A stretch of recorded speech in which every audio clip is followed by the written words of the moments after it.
안녕하세요. 행복한 라디오 레니입니다. 오늘 이야기는 봉이 김선달의 기상천외한 술수와 남의 복을 빌려다 쓴 이야기 등 4편을 준비했는데요. 재미는 기본이고 기지까지 얹어서 그럼 베갯머리 친구 시작합니다.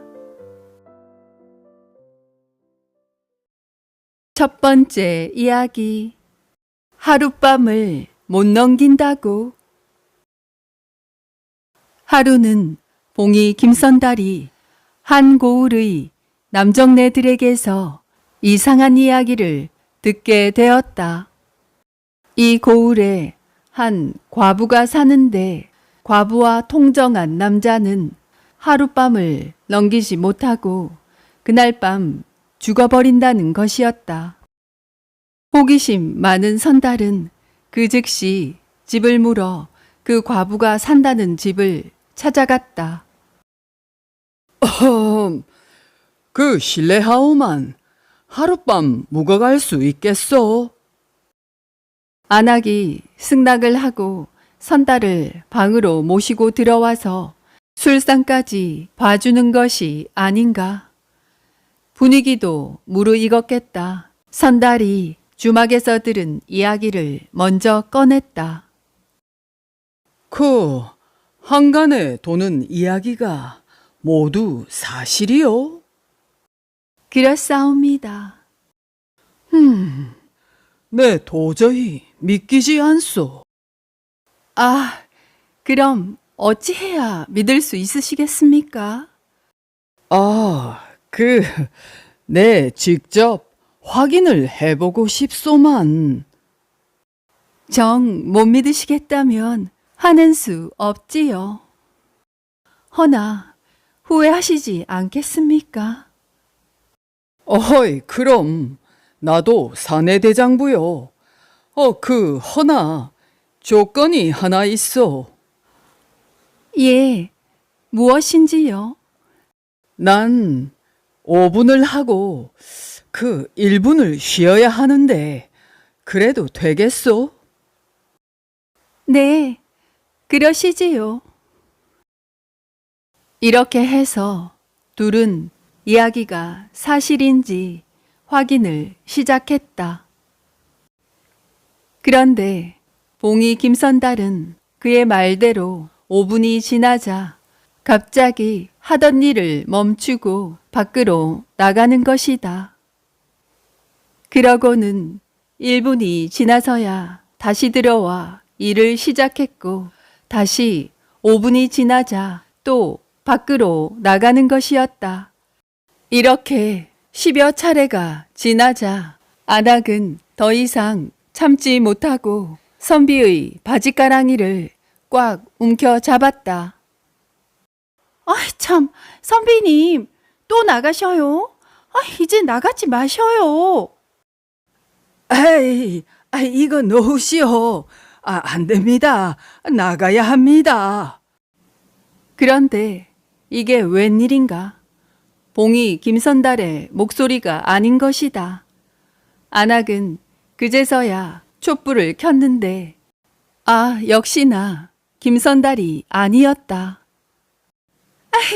에그머니나. 선달님은 어디 계시죠? 그러자 돌아온 대답은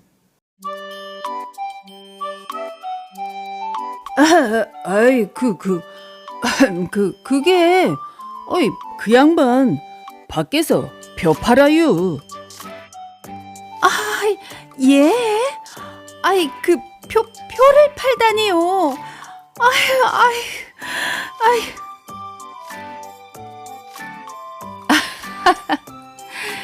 대동강물뿐만 아니라 무엇이든 부가가치를 정확하게 부여할 줄 아는 역시 봉이 김선달이네요.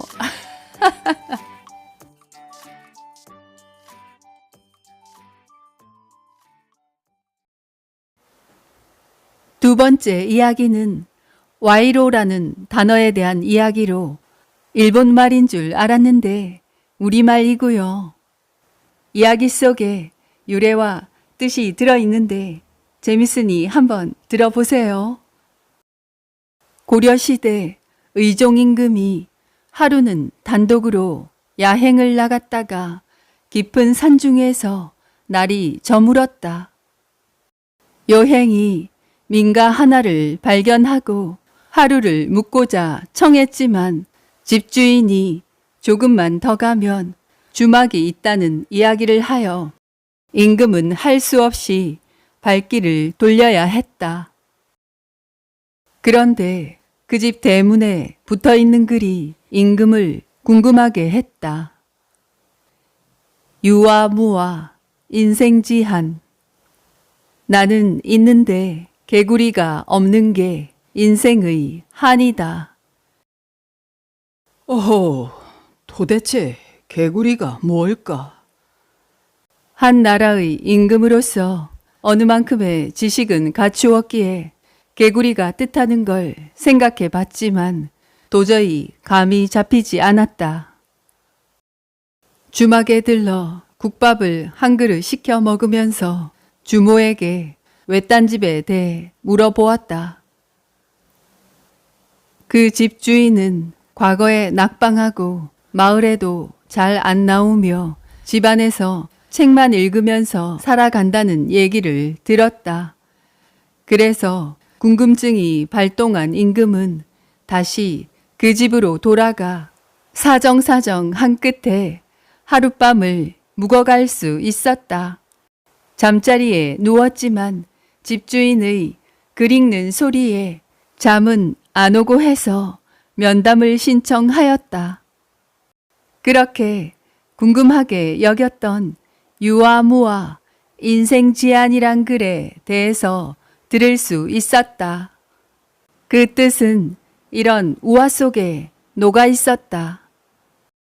옛날 노래를 아주 잘하는 꾀꼬리와 목소리가 듣기 거북한 까마귀가 살고 있었다. 하루는 꾀꼬리가 아름다운 목소리로 노래를 하는데 까마귀가 꾀꼬리에게 내기를 하자고 했다. 백로를 심판으로 하고서 바로 3일 후에 노래 시합을 하자는 거였다. 꾀꼬리는 한마디로 어이가 없었다. 노래를 잘 하기는커녕 목소리 자체가 듣기 거북한 까마귀가 자신에게 노래 시합을 제의하다니. 가소로웠지만 월등한 실력을 굳힐 수 있었기에 시합에 응하였다. 그리고 3일 동안 목소리를 더 아름답게 가꾸고자 노력했다. 그런데 반대로 노래 시합을 제의한 까마귀는 노래 연습은 안 하고 자루 하나를 가지고 논두렁의 개구리를 잡으러 다녔다. 그렇게 잡은 개구리를 백로에게 갖다 주고는 뒤를 부탁한 거다. 약속한 3일이 되어서 꾀꼬리와 까마귀가 노래를 한 곡씩 부르고 심판인 백로의 판정만을 남겨두고 있었다. 꾀꼬리는 자신이 생각해도 너무 고운 목소리로 잘 불렀기에 승리를 장담했지만 결국 심판인 백로는 까마귀의 손을 들어주었다. 이 말은 이규보 선생이 불의와 불법으로 얼룩진 나라를 비유해서 한 말이다. 개구리와 자 이로울리 백로로자로 이때부터 와이로란 말이 생겼다. 이규보 선생 자신이 생각해도 그의 실력이나 지식은 어디 내놔도 안 지는데 과거를 보면 꼭 떨어진다는 거다. 돈이 없고 정승의 자식이 아니라는 이유로 자신은 노래를 잘하는 꾀꼬리 같은 입장이지만 까마귀가 백로에게 상납한 개구리 같은 뒷거래가 없었기에 번번이 낙방하여 초야에 묻혀 살고 있다고. 그 말을 듣던 임금은 고개를 몇 번 끄덕이고는 자신도 과거에 여러 번 낙방하고 전국을 떠도는 떠돌이인데 며칠 후에 임시 과거가 있다 해서 한양으로 올라가는 중이라고 거짓말을 하였다. 임금은 궁궐로 돌아오자마자 임시 과거를 열 것을 명하였다. 과거를 보는 날 이규보 선생도 뜰에서 떨리는 마음으로 다른 이들과 함께 마음을 가다듬으며 준비하고 있을 때 시험관이 내걸은 시제가 유아무와 인생지안이란 8자였다고 한다. 다른 이들은 그게 무엇을 뜻하는지를 생각하고 있을 때 이규보 선생은 임금이 계신 곳을 향해 큰 절을 한번 올리고 일필휘지로 거침없이 답을 써 내려갔고 당당히 장원급제하였다. 차후 이규보는 동국 이상국집 등 많은 작품을 쓴 유명한 문신이 되었다. 네, 그렇습니다. 와이로 사바사바 등 부정청탁을 하며 뇌물을 주고받을 때 쓰는 일본어인 줄 알았는데 이규보 선생의 고사에서 따온 우리말이었네요.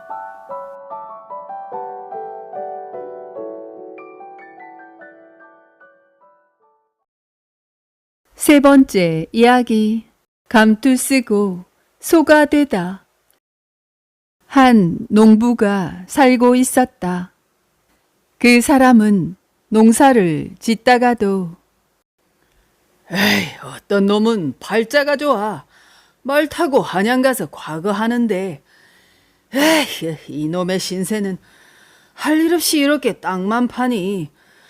에헤이, 부모 잘못 만난 것이 원수로다. 원수로다. 이렇게 매일 똑같은 푸념을 하였다. 그러면서 또 하는 말. 에이, 나도 글줄이나 배웠더라면 그 과거라도 보련마는 검은 것은 먹이요 흰 것은 종이니 에이, 이런 청맹관이 언제 한번 양반 탄 건 써보려나. 에이, 라고 하며 지체 높은 양반들이 쓰고 다니는 정자관을 한 번이라도 써보는 것이 늘 소원이었다. 그러던 어느 날 용인 장터를 가려고 대치고개를 넘으려는데 한 노인이 나무 그늘 아래에서 바둑판을 앞에 놓고 우두커니 앉아 있었다. 농부는 다리도 좀 쉬어갈 겸 그 옆으로 갔다. 노인이 먼저 말을 건넸다. 그 자네 한가하거든. 나와 바둑이나 한 수 두세 그려. 하고 권하자 농부 역시 바둑이라면 이길 수 있다 생각하였고 내기 바둑을 두자고 청하였다. 노인은 이를 쾌히 승낙하며 어허, 그래, 좋지. 만일 내가 지면 내 머리 위에 있는 이 정자관을 주려니와 그 자네가 진다면 술 한 잔만 받아오게나. 라고 하였다. 농부는 이것이야말로 일석이조라고 생각했다. 진다 하더라도 나이로 보아 훨씬 위고 양반이니 별로 자존심이 상할 것도 없는 일이고 손해를 본다 하더라도 고작 막걸리 한 잔이면 그만이라고 생각했다.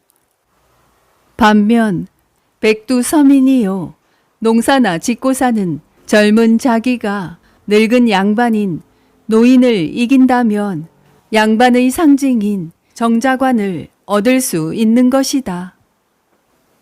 그러나 양반이 상껏에게 내기하여 정자관을 뺏긴다면 그 얼마나 수치스런 일이 되겠는가. 이러나 저러나 농부는 믿질 것이 없었고 이길 걸 생각하니 고소하고 짜릿했다. 그런데 노인이 놓은 바둑을 보니 정석이 못되고 행마다 제 갈 길을 택하여 놓지 못하고 있었기로 한 수 위의 실력을 발휘하여 단판으로 불계승을 거두었다. 희색이 만연한 농부는 약속대로 정자관을 내놓으라고 말했다. 노인은 순순히 벗어 놓았다. 농부는 아이고, 영감의 실수이니 나를 원망치 마시오. 하면서 관을 머리에 썼다. 어허, 그런데 이게 웬일인가? 갑자기 몸에서 황소털이 돋아나고 머리에 썼던 정자관은 쇳불이 되어 머리에 둘러붙었다. 그뿐 아니라 육신이 점점 커지더니 네 발로 서야만 몸을 가눌 수 있었다. 농부가 커다란 황소가 되자 노인은 느닷없이 고삐를 씌웠다. 소로 변해서 고삐를 쓴 농부는 움직이지 못하고 노인이 이끄는 대로 끌려가면서 생각하니 기가 막혔다. 길 가는 사람을 보고 구해달라고 아무리 소리쳐도 입에서는 운매 소리밖에 나오지 않았다. 할 일 없이 소가 되어 용인장으로 끌려가면서 다시는 돌아올 수 없게 되었구나 생각하니 처량하기가 이를 데 없었다. 청덕리로 넘어가는 고개에 이르자 소가 된 농부는 그야말로 목 놓아 울었다. 영문도 모르고 지나가던 사람들은 아니 웬 소가 저 모양으로 극성스럽게 우냐고 하였고 그 소리가 어찌나 크게 들리던지 사람들은 소 울음소리가 나는 곳을 우명동이라고 부르게 되었다. 한편 소가 되어 장에 끌려온 농부는 어느 사람에게 팔리었고 노인이 소를 건네며 말하였다. 이 소는 절대 무밭 곁에는 데려가지 마시오. 만일 물을 먹으면 그때부터는 소를 부리지 못하게 되오이다.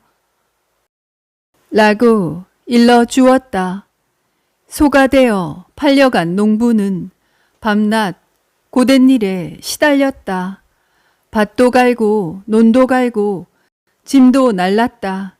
그러다가 조금만 꿈지럭거리면 회초리 자욱이 남도록 얻어맞았다. 그렇게 2, 3년을 견디다 못한 농부는 무나 실컷 먹고 죽어야겠다면서 무밭으로 가려고 했지만 노인이 미리 단속을 해두었기 때문에 그조차도 맘대로 할 수가 없었다.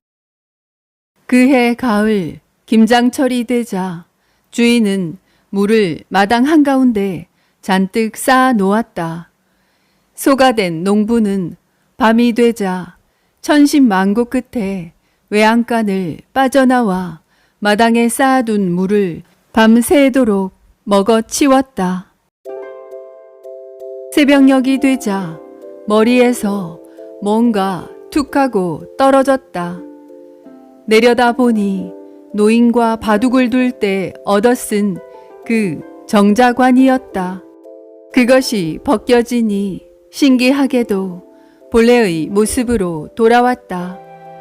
농부는 그 저주스러운 정자관을 갈기갈기 찢어 던지며 이놈의 감투, 다시는 쳐다보지도 않으리라. 하며 자기의 잘못을 깨달아 착한 사람이 되었다. 예나 지금이나 일은 하기 싫고 가만히 앉아서 부귀와 권세만을 갖고 싶어 하는 인간의 속성을 풍자한 민담이네요. 그 당시 소가 되어 울었던 그 고개 아래는 지금도 우명동이라는 지명으로 불리고 있다고 합니다. 네 번째 이야기, 빌려온 복. 옛날에 한 가난한 나무꾼이 살고 있었다. 이 나무꾼이 나무를 해놓고 다음 날 팔러 나가려고 하면 매일 나무가 한 짐씩이 없어지는 거였다. 그래서 그걸 알아보려고 몰래 숨어서 보니 그게 희한하게도 저녁 때만 되면 회오리 바람이 불어오고 난 후 그놈의 바람이 나무 한 짐을 하늘로 날아가게 해서 그걸 옮겨가는 것이었다. 그래서 생각다 못해 하루는 이게 무슨 조화인가 알아보려고 나무 짐 속에다 자신의 몸을 나무와 함께 꽁꽁 묶어놓고는 기다려 보았다. 저녁이 되자 회오리 바람이 불더니 나무꾼과 함께 나무더미를 하늘로 올려보냈다. 하늘로 올라가 어느 집에 도착하자 나무 속에서 나와 주위를 살펴보니 그 나무들은 어느 복을 짓는 양반이 그걸 땔감으로 사용하고 있는 거였다. 나무꾼은 그에게 아이고 신령님, 그 공짜로 내 땔감을 썼으니 대신 복이라도 좀 주십시오. 그러자 신령은 쌓여있는 5만 가지 책을 다 뒤져가며 나무꾼에게 줄 복이란 복을 찾아보기 시작했다. 그러나 아무리 찾아보아도 나무꾼에게 줄 복은 없다고 하면서 무척 딱하다고 안타까워만 하는 거였다. 그래도 나무꾼이 계속 사정을 하자 복 담당하는 그 천신은 다른 책들을 다시 펴보고는 말한다. 어디 보자. 여기에는 앞으로 태어날 사람의 복을 배정해 놓은 곳인데 네가 너무 딱하니 일단은 그 복 중에서 한 아이의 복을 우선 빌려주겠노라. 그러나 다음에 그 사람이 태어나면 꼭 그 복을 다시 돌려주어야 하노라. 지금 빌려주는 그 복은 배공이라는 사람의 것이라 알려주었고 10년 후면 그 사람이 태어날 것이니 그땐 그 아이를 찾아서 꼭 돌려주어야 한다고 신신당부하였다.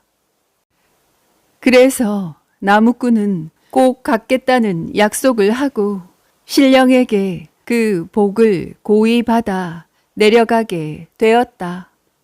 그 후로 나무꾼은 하는 일마다 복을 받아 논밭도 사고 재물도 풍족해져서 아주 잘 살게 되었다. 그렇게 쏜살 같은 10년이 지났고 복신령과 약속한 대로 복을 돌려주려고 배공이라는 사람을 찾아보았지만 아무리 찾아도 찾을 수가 없는 것이었다.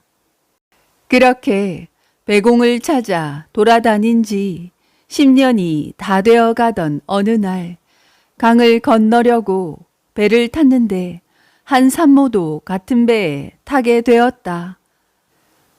배가 출발해 얼마 지나지 않아 그 산모는 진통을 시작하였고 배 안에서 아기를 낳게 되었다. 아기의 아버지는 감격하여 우리 아이는 배전머리에서 나왔으니 이름을 배공이라고 해야겠다. 라고 하였고 나무꾼이 이 말을 듣고 드디어 배공을 찾았다 기뻐하며 아기와 부모를 자기 집으로 데리고 가 자신이 벌어 놓았던 논밭과 재산을 돌려주었다. 하늘에서 그의 착한 선행을 지켜보던 복실령은 그의 재산을 차마 다 환수할 수 없어서 천신에게 이 사실을 알리고 선처를 부탁하였다. 천신은 그의 선행과 착한 양심이 복을 다 탕감하고도 남음이 있다 하며 갚고 난 나머지 복은 스스로 지은 자기 덕이라 하였다. 그리하여 일부의 복을 남겨주었다. 아, 나무꾼은 지지리도 복이 없어 남의 것을 빌려 썼지만 양심이라는 자신의 복을 끝까지 지켜내어 박복함을 다복으로 바꾸었네요. 재밌는 옛날 이야기로 또 찾아뵐게요. 감사합니다. 레디였습니다.